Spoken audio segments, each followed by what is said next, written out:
రాజన్న సిరిసిల్ల జిల్లా వేములవాడ రాజన్న సన్నిధిలో శ్రీ సీతారాముల కళ్యాణం వైభవంగా జరగనుంది. ఉదయం 11:59 స్వామివారి కళ్యాణం నిర్వహించనున్నారు. స్వామివారి కళ్యాణాన్ని చూసేందుకు ఇప్పటికీ 1,00,000కి పైగా భక్తులు ఆలయానికి చేరుకున్నారు. ఆలయ చైర్మన్ గెస్ట్ హౌస్ ఎదురుగా కళ్యాణ వేదికను సిద్ధం చేశారు అధికారులు. స్వామివారికి మహాన్యాసపూర్వక ఏకాదశ రుద్రాభిషేకం నిర్వహిస్తారు. తర్వాత స్వామి అమ్మవార్లకు అభిషేకం చేయనున్నారు. స్వామివారి కళ్యాణంలో ప్రత్యేక ఆకర్షణగా శివపార్వతులు జోగినీలు ఉండనున్నారు. ఆలయంలో కోడెమొక్కు మినహా అన్ని పూజలు రద్దు చేశారు ఆలయ అధికారులు. ఆలయం పరిసరాల్లో భారీ పోలీస్ బందోబస్తు ఏర్పాట్లు చేశారు. డీటెయిల్స్ బాబు యాదవ్ అందిస్తారు. బాబు, వేములవాడలో నవమి సందడి ఎట్లా ఉంది? వేములవాడ రాజన్న ఆలయంలో కాసేపట్లోనే రాములూరి కళ్యాణం జరగనుంది. అయితే దేశవ్యాప్తంగా ఎక్కడ లేని విధంగా ఈ వేములవాడ రాజన్న ఆలయం సంప్రదాయం కొనసాగుతుంది. జోగినీలు కావచ్చు, శివపార్వతులు దేశంలో ఎక్కడున్నా కూడా ప్రతి శివరాత్రి రోజు వేములవాడకు రావడం ఇక్కడ ఆనవాయితీగా కొనసాగుతుంది. ఇప్పటికే గత రాత్రి దాదాపు 1,00,000 మంది పైగా భక్తులు అంటే జోగినీలు శివపార్వతులు వేములవాడకు చేరుకున్నారు. కాసేపట్లో ఈ యొక్క రాములూరి కళ్యాణం జరగనుంది. దాదాపు అంటే ఈ భద్రాద్రిని తలపించే విధంగా వేములవాడ రాజన్న ఆలయంలో శ్రీరామనవమి వేడుకలు ఇక్కడ జరుగుతూ ఉంటాయి. అంటే ఇక్కడ విశిష్టత ఏంటంటే రాజన్న క్షేత్రంలో రాములూరి కళ్యాణం జరగడం అన్నది చాలా గొప్పగా మనం భావించవచ్చు. అంటే ప్రతి సంవత్సరం ఇక్కడ దేశవ్యాప్తంగా శివరాత్రి వేడుకలు శివరాత్రి రోజు జరిగితే శివ కళ్యాణం అనంతరము ఇక్కడ రాజన్న ఆలయంలో శివ కళ్యాణం జరుగుతుంది. అట్లాంటి రాజన్న ఆలయంలో ఇక్కడ రాములూరి కళ్యాణం మాత్రమే వైభవంగా చాలా పెద్ద ఎత్తున సాగుతుంటుంది. దాదాపు అంటే 1,00,000 నుండి 2,00,000 మంది భక్తులు ఇక్కడికి తరలి వచ్చారు.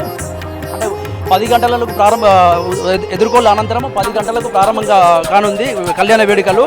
అంటే 11:59 సుముహూర్తమున ఇక్కడ సీతారాముల కళ్యాణాన్ని వైభవంగా నిర్వహించేందుకు దాదాపు పెద్ద ఎత్తున అధికారులు కూడా ఏర్పాట్లు చేశారు. ఇక్కడ మనము చూడొచ్చు విజువల్స్లో చాలామంది శివపార్వతులు ఇక్కడ పెద్ద ఎత్తున తరలి వచ్చారు. ఇక్కడ చైర్మన్ గెస్ట్ హౌస్ ముందు ఎదురుగానే పెద్ద విశాలమైన కళ్యాణ వేదికను అధికారులు ఏర్పాటు చేశారు. ఈ కళ్యాణ వేదిక తిలకించడానికి దాదాపు తెలంగాణ రాష్ట్రంతో పాటు వివిధ రాష్ట్రాలకు చెందిన చాలామంది అంటే ఒకవైపు ఇక్కడ భక్తులు కావచ్చు, అటు శివపార్వతులు, జోగినీలు అంటే చాలామంది ఇందులో గృహిణీలు కావచ్చు, కొంతమంది ఎంప్లాయీస్ కూడా శివపార్వతులుగా మారిపోతున్న వైనం ఇక్కడ మనం చూడవచ్చు. అంటే దాదాపుగా ఇక్కడ ఈ శివ కళ్యాణం కోసం పోలీస్ పరంగా కూడా పెద్ద ఎత్తున భద్రతా పరంగా ఏర్పాట్లు చేశారు. ఈ యొక్క వేడుకలు ఈ నెల 9వ తేదీన ప్రారంభమైనప్పటికీ 9 రోజుల పాటు ప్రతిరోజు ప్రత్యేక పూజలు నిర్వహించి ఈరోజు ఈ యొక్క ఉత్సవాలు శ్రీరామనవమి వేడుకలకు అన్ని ఏర్పాట్లు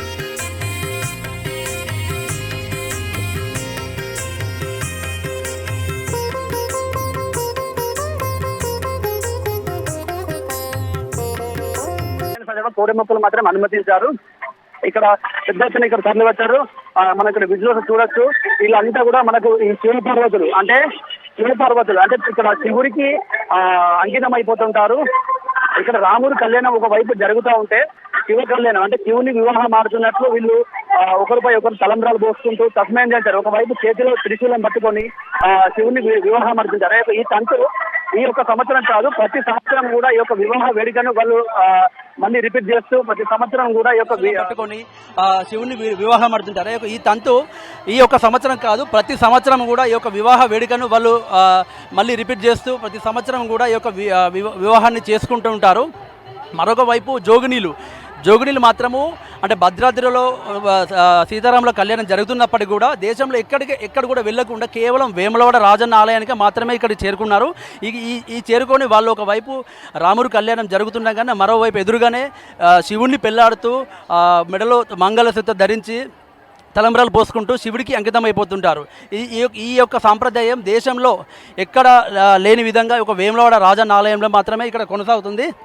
దాదాపు పోలీస్ పరంగా కూడా దాదాపు జిల్లా ఎస్పీ అఖిల్ మహాజన్, వేములవాడ డిఎస్పీ నాగేంద్రచారి ఆధ్వర్యంలో కూడా దాదాపు 100 నుండి దాదాపు 200 మంది పోలీసు బందోబస్తు కూడా గత రాత్రి నుండి కూడా పెద్ద ఎత్తున ఇక్కడ ఏర్పాట్లు చేశారు. అయితే వచ్చిన భక్తులు వేసవి కావడంతో వచ్చిన భక్తులకు ఎలాంటి ఇబ్బందులు కలగకుండా ఇక్కడ ప్రత్యేక బారికేడ్లు ఏర్పాటు చేశారు.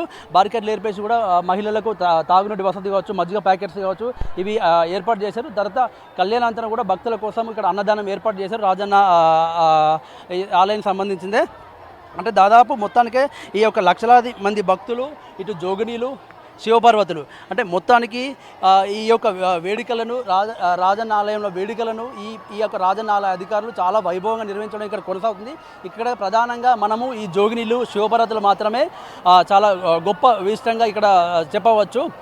ఇది వేములవాడ రాజన్న ఆలయానికి సంబంధించిన రాములవారి కళ్యాణానికి సంబంధించింది. యశోద.